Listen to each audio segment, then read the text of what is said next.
what them haters talking about. Yeah. Order in Texas.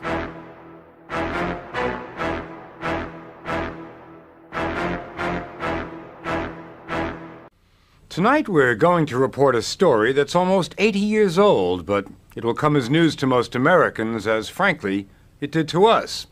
This country's most violent race riot didn't happen in Newark or Watts or Detroit. It happened in Tulsa, Oklahoma, in June of 1921. For decades, city officials covered it up. The history books barely mentioned it, and people, white people that is, hardly ever talked about Tulsa burning.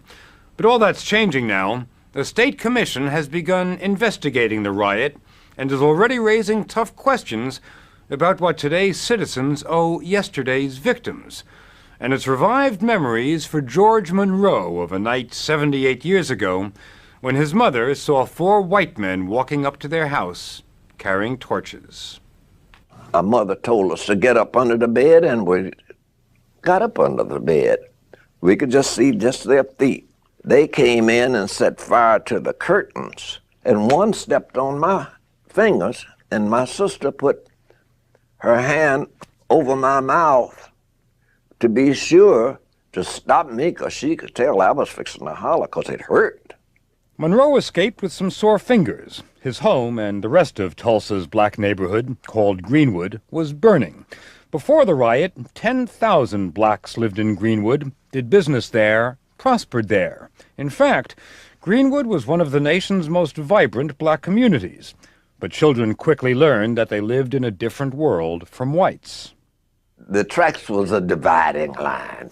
Now, every Sunday, we would climb on top of the coal car and throw enough coal on the side of, on our side, and I guess they did the same thing, but every Sunday we had a good coal fight.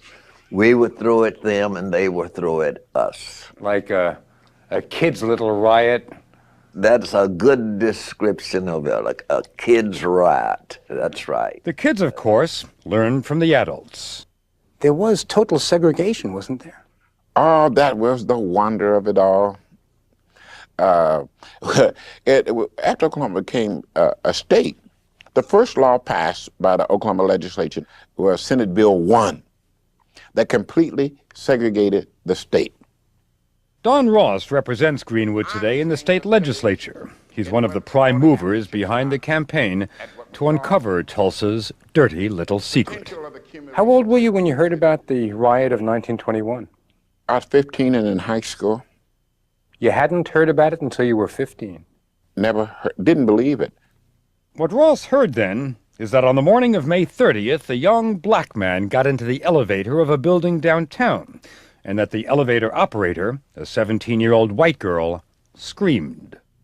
The Tulsa Tribune, which was the afternoon daily newspaper, printed a fantastic write-up of this event. They had a front-page story that said, "Nab Negro for attacking girl." Within the next hour, there's lynch talk on the streets of Tulsa. Historian Scott Ellsworth has been studying the Tulsa riot for 20 years. It's not just an academic quest for Ellsworth. He was born and raised in Tulsa.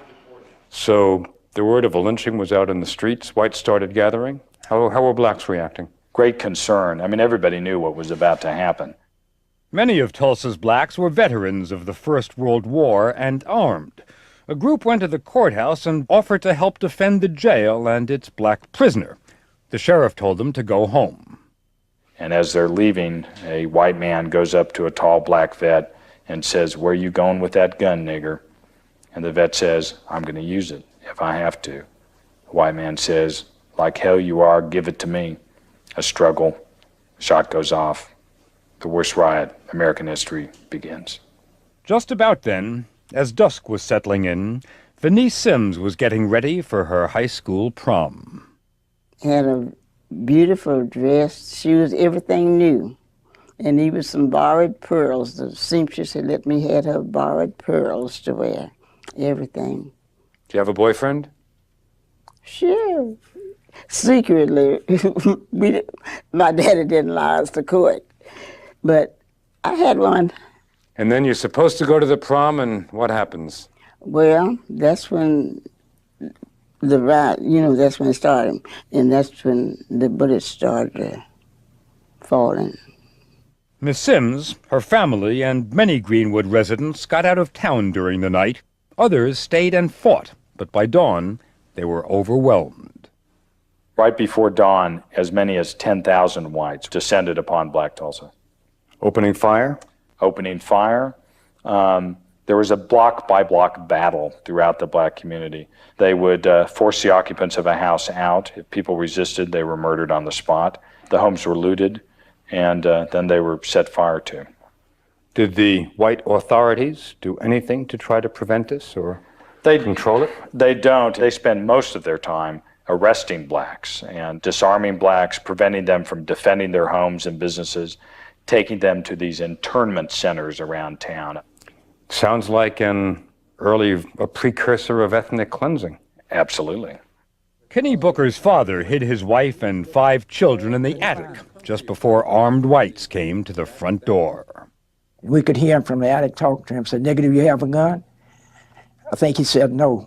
And he said, "Don't set my house on fire, please." He didn't tell him why, but after he left, not long after he left, I set it on fire, and we had to scramble down in a hurry. And his sister, 6 years old, she said, "Is the world on fire, Kenny?" I said, "I don't know, but we in trouble, deep trouble." The trouble came from the air, too. Investigators say some of the fires you see in this rare footage of the riot were caused by whites dropping explosives from World War I vintage planes flying over Greenwood. The flames destroyed almost every home and business in Greenwood, 35 square blocks in all. We didn't have no home. Everything was burned. All over there where we lived just burned down to the ground. Late in the day, martial law was declared and National Guard troops patrolled the streets. The dead were everywhere, the bodies lying where they fell. Photographers turned some of their grisly pictures into souvenir postcards. Most of the dead were buried quickly in unmarked graves around town, but some apparently were laid to rest here in Tulsa's Oaklawn Cemetery in this anonymous section reserved for paupers. There were no funerals. The authorities outlawed funerals. There were no coffins, no headstones, no records of the burials. But a 10-year-old boy saw it all. Clyde Eddy walked by the cemetery with a friend, saw some men digging and some big wooden crates. And we went in, naturally, and walked up to the first one and raised the lid up. There were 3 bodies of black men in it, just thrown in there. And we went over to another crate, a larger crate, and raised the lid on it. And there was 4 bodies in this one. And there was, let's see, there's either 4 or 5 more boxes scattered around.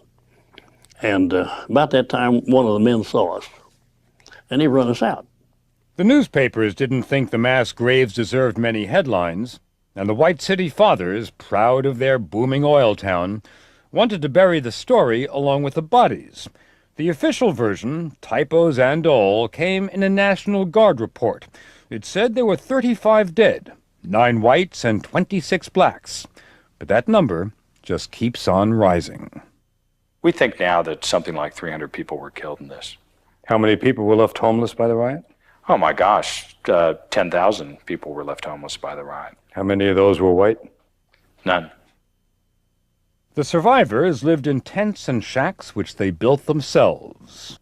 My brother was 14 at the time, and he helped my father install wood. It was raining, as I can remember, it rain. Seemed like it was rain, and we had a wooden floor in our tent. We were lucky to have that. But Tulsa's whites gave them something. Promises. Now, in fact, after the riot, the city's white establishment said it was going to rebuild Greenwood. What happened? They lied. Not a dime. They proceeded to pass a fire ordinance that said, in effect, that you cannot build on property that had been burned. They wanted to starve blacks out of the land. They made it known to all philanthropic groups, we don't want your money. We would take care of our own. And there would be no problem They spoke. They lied. Courts and insurance companies paid some damage claims, claims filed by whites. All black claims were rejected. A grand jury filed no charges against whites. 57 blacks were indicted for rioting. And in fact, they'd put up one hell of a fight. In my community, among those survivors, they won the riot. They won it. You know, only till they brought airplanes in and dropped bombs and firebombs and brought the National Guard in could they subdue my people.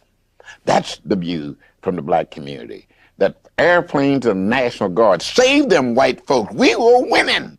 For Ross, setting up a legislative commission to study the riot was a way of keeping that pride alive. Eddie Faye Gates is one of the members. It said history is the lie agreed upon. Well, somebody agreed not to tell the story of the riot in Tulsa. At first, there was denial, you know. It didn't happen. It wasn't that bad. Now, Tulsa and Oklahoma's way past the denial stage. The commission is looking for the truth by looking for the dead. But Greenwood is looking for more than just some unmarked graves. Somebody has to pay when they do wrong. If you don't, if there's no penalty for wrongdoing, there's no incentive for societies to do the right thing. Who should get reparations, the 60 or 70 survivors or the descendants of all the people who were wronged at the time? My wish list, which I don't think we'll ever get, would be that there would be adequate monetary payments to survivors, the living survivors. For the descendants, maybe scholarships for the college-age children of these descendants. The sons don't pay for the sins of the fathers. They pay for only their own sins. State Representative Bill Graves opposed setting up the commission and thinks Tulsa should put the past where he says it belongs, in the past. The statute of limitations is run on the people here involved that were injured. What would you say to one of the survivors who would say to you, lost my home, lost everything my family had worked for? I'd have to tell them that I didn't think they have any right to money from the legislature. This is a tragic thing that happened to them. Tragic things happen to other people that seems unjust to us, yet we have to live with them. What do you think should come out of this? A memorial? I have no problem with a memorial. That these people should be, I think, remembered and honored for what they had to go through. Don Ross says he doesn't need a memorial. He's already got one. His anger. I feel strongly, if I'm ever satisfied with whatever we do, that I will let down some people who educated me in my life and who died angry. I am their living memorial. My anger is. But George Monroe, the kid with the sore fingers, has a longer view about reparations, about monuments, and about everything that's happened and not happened in Tulsa since that dark day in 1921. It's still here, even today in Tulsa, Oklahoma. Segregation is still here. It's still here. But it's loosening up a little bit now. So 75 years after the riot, segregation is loosening up a bit. A bit. That's a good description, just exactly what you said. A bit. What the haters talking about? Order, Texas.